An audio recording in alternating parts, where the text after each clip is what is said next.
रामकृष्ण हरी महाराज. रामकृष्ण हरी. कुठलं गाव आहे? गाव भिंगी, तालुका जिल्हा हिंगोली. हिंगोली. कधीपासून आहे तिथं? इथं 7 वर्ष झाले मला. 7 वर्ष झाले का? बर. आज या ठिकाणी ट्रॅफिकची वगैरे समस्या आहे का तुम्हाला? ट्रॉफिकचे आहे बरेचसे, प्रदक्षिणा करता येत नाही. बर. नगर प्रदक्षिणा असते, वारकरी संप्रदायाची नगर प्रदक्षिणा करता येत नाही. आणि लग्नामुळे बरेच ट्रॉफिक होते. बर. आता पुढे जिल्हा परिषदेच्या आणि पंचायत समितीच्या निवडणुका आहेत. त्या उमेदवाराकडून काय अपेक्षा आहेत तुमच्या? पंचायत समिती असो, नगर परिषद असो, जिल्हा परिषद असो. नगर परिषदेच्या झाल्यात आता, जिल्हा परिषद आणि प्रत्येक पंचायत समिती राहिली आता. प्रत्येक नेत्यानं आपली आई म्हणून या इंद्रायणीची मातेची सेवा केली पाहिजे. इंद्रायणी मातेमध्ये MIDC पाणी येते आणि त्या इंद्रायणीच्या मातेमध्ये आम्ही रोज स्नान करतो. रोज स्नान करतो, ते अंग खाजवते.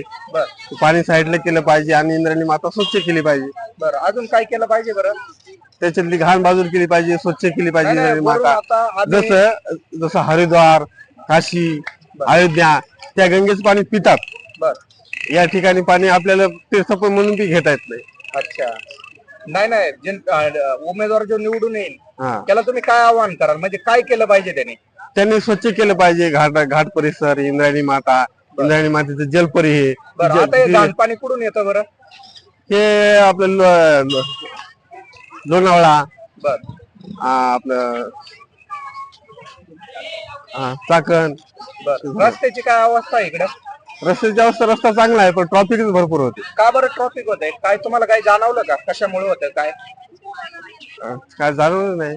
नाही म्हणजे ट्रॅफिक पोलीस वेळेवर नसतात का? जे आपले गाड्यावले ते वाकड्या तिकड्या गाड्या लावतात, काय तुम्हाला म्हणजे कशात प्रॉब्लेम वाटतं नेमकं?